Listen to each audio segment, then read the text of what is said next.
Vamos a hablar de garantías para la comunicación y el ejercicio periodístico. Y entre ellas vamos a encontrar dentro de las garantías las prohibiciones de censura, la vía data, que acá está el olvido digital, la despenalización de las calumnias e injurias y el secreto de las fuentes. Para empezar, básicamente, a hablar de la prohibición de censura se entiende como todo entorpecimiento que obstruya, obstaculice, imponga o demore la publicación, la distribución y circulación de ideas, informaciones, opiniones y demás. Esto va a estar contenido en la Convención Americana de Derechos Humanos en su artículo 13, inciso 2, que va a establecer que el ejercicio del derecho no puede estar sujeto a previa censura, sino a responsabilidades ulteriores, que deben estar expresamente fijadas por la ley y de ser necesarias para asegurar la protección de seguridad nacional, la reputación de los demás, la salud, el orden público y la moral pública. Y después encontramos en el inciso 3, ya habla de lo que es la censura indirecta, que tiene que ver con esta restricción que hacen algunos controles, algunas medidas gubernamentales y demás, que hacen directamente por medios indirectos a que no se pueda llegar a comunicar o difundir algo, ¿no? Y esto lo hacen a través de, por ejemplo, el aumento del papel de prensa, en quitar las pautas pautas oficiales y demás. Y después, por último, vamos a encontrar en el inciso 4, donde hay una clasificación previa para el caso de los espectáculos públicos, pero únicamente con el fin de regular el acceso a ellos para la protección moral a menores. Por ejemplo, este clásico ejemplo de que finaliza el horario apto para todo público y a partir de ese horario ya se va a poder ver espectáculos y demás. Pero va a haber esta pequeña regulación que va a hacer esto. Pero no va a haber una intervención, no va a haber censura, sino que va a haber esta regulación. Cabe destacar que la censura es absoluta, ya que este control se efectúa antes de la difusión y que básicamente va a afectar a discursos comunicativos ya no consumados, o sea, ya no ha llegado todavía al destinatario, y básicamente va a estar totalmente remarcada en el sistema interamericano de derechos humanos, como venimos diciendo.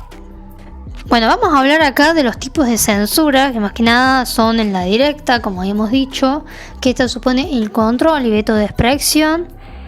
antes de que sea difundida, impidiendo tanto a la persona que quiere difundir el mensaje como a la sociedad que no puede ejercer ese derecho también a ser informado. Y esto básicamente va a estar protegido por la Convención Americana de Derechos Humanos, que va a prohibir esta censura en su inciso 2. Bueno, esto abre el caso con el fallo del Tato Bores, el humorista, contra María Servini Cubría, que tiene que ver con el secuestro de los tapes, en donde básicamente ella presenta una acción de amparo porque se ve afectada por ciertos tapes que van a ser difundidos en este programa. Lo que pasa es que ella presenta esta acción, en primera instancia el juez lo rechaza, pero después en la Cámara de Apelaciones dice que la censura no debería ser absoluta, ya que está también atentando contra la dignidad y la intimidad de la persona. Y bueno, lo que hace entonces el Tato Bores presenta un recurso extraordinario, lo que la Corte Suprema va a resolver, que básicamente está atentando contra los principios de derecho a la información y la expresión como una garantía constitucional, y que es totalmente innecesario poder ver estos tapes, digamos. No se deben ver los tapes, no tiene que haber este control. Obviamente que si hay algo que está atentando, va a después ir a responsabilidades ulteriores, como lo especifica en su artículo, pero está atentando, entonces lo que va a resolver la Corte básicamente va a ser a favor de Tato Bores. Porque se estaba encontrando ante esta censura directa, como habíamos dicho. En el caso de la censura indirecta, en el sistema interamericano, la Convención Americana de Derechos Humanos, en su artículo 13, inciso 3, va a prohibir específicamente la restricción de libertad de expresión por vías o medios indirectos, y estas restricciones se deben básicamente a medidas estatales o controles particulares por las cuales se impone, digamos, se impide que no se pueda circular esta información, que sea complicado y demás. Entonces, básicamente, este inciso va a garantizar al Estado, te va a garantizar a vos que el Estado esté obligado a básicamente intervenir y garantizarte este derecho, incluso en relaciones particulares. Bueno, este abre el caso de la editorial Río Negro contra el Poder Ejecutivo de Neuquén, que es todo el tema esto de que el Poder Ejecutivo le saca la pauta publicitaria a esta editorial, lo que después va a resolver que estamos en una censura indirecta y se le va a obligar a que se le pongan pautas a esta editorial, básicamente. Bueno, y ahora la autocensura. Bueno, acá es diferente porque dice que hay una limitación que se impone en el medio de comunicación. El mismo medio de comunicación se censura básicamente por miedo, por un clima quizá, por presiones gubernamentales que se ven afectados y directamente se censuran, digamos. Esto de alguna forma pone en cuestión y pone en tensión todo lo que juega con la ética, del deber de informar y demás del periodista. Entonces sería la limitación que se impone en el medio de comunicación o los periodistas en el tratamiento de la información, el ejercicio de la crítica o la plena libertad de expresión y que se debe a presiones gubernamentales, como habíamos dicho, de grupos económicos en un clima hostil para este ejercicio de la libertad de prensa. Básicamente. La colateral pasa mucho con el caso de las redes sociales, como hoy en día conocemos, que es donde A censura B por miedo a que el gobierno lo responsabilice por los discursos de B. Entonces, básicamente lo que hace es censurarlo. La inversa es diferente acá, porque acá se produce cuando el Estado te impone a vos que vos publiques tal cosa en determinado medio. Entonces Acosta acá dice que se está censurando porque se pretende controlar a la prensa de lo que tenés que o no publicar y que de alguna forma eso también va básicamente a sacar espacio para que no va a dar lugar a otras publicaciones que ellos quizás consideren más importantes. Y la cibercensura implica el acceso restringido a determinados sitios web, a redes sociales y demás, que suele pasar en otros países, no tanto acá, pero suele censurarse en ese caso. Bueno, luego encontramos otra de las garantías, que es el secreto de las fuentes, y acá es donde se abre con básicamente uno de los antecedentes, que es de la norma constitucional, regla establecida por el Consejo de Comunidad Europea, que según el cual va a decir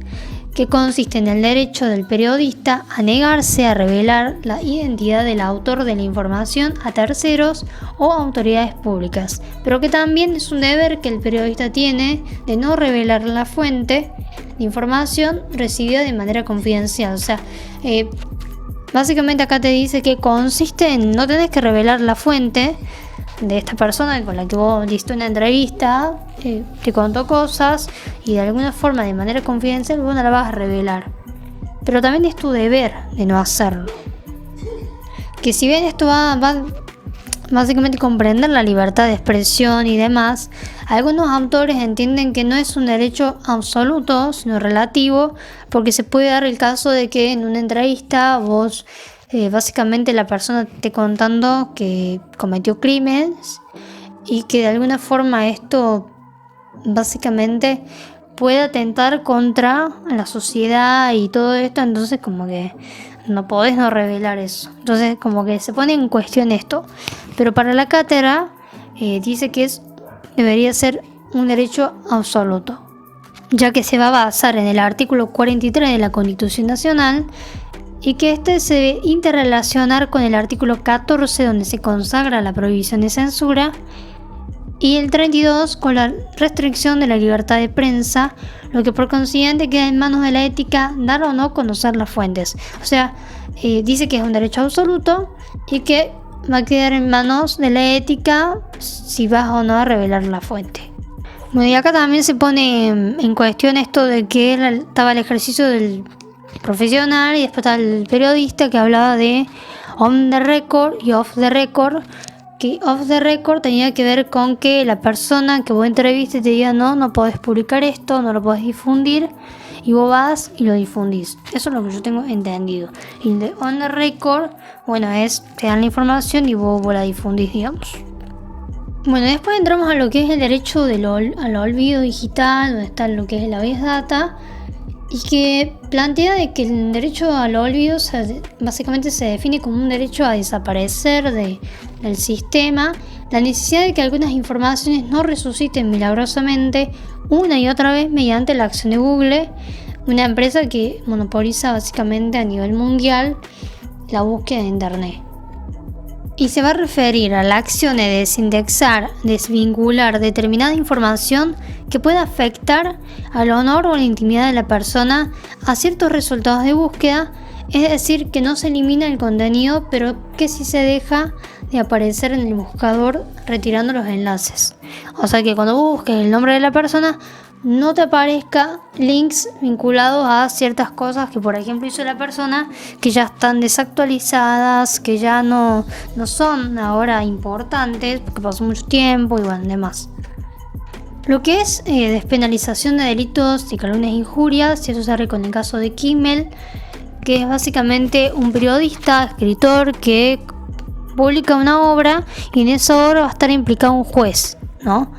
Y que este juez, bueno, se ve ofendido por lo que establece le da una demanda al periodista, y bueno, básicamente al periodista le tiene que deber plata y va preso, y bueno, entonces Kimmel lo que hace es ir a la Corte Interamericana de Derechos Humanos y básicamente como que dice que están atentando ante su libertad de expresión y demás. Y bueno, esto básicamente creo que se va a resolver, y lo que entiendo que se resuelve por un caso de que al ser trascendencia pública este tema de este genocidio que se produjo, como que ya se va a poder despenalizar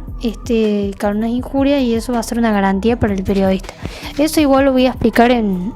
responsabilidades. Más o menos lo tengo en cuenta, así que para entender que está dentro de las garantías.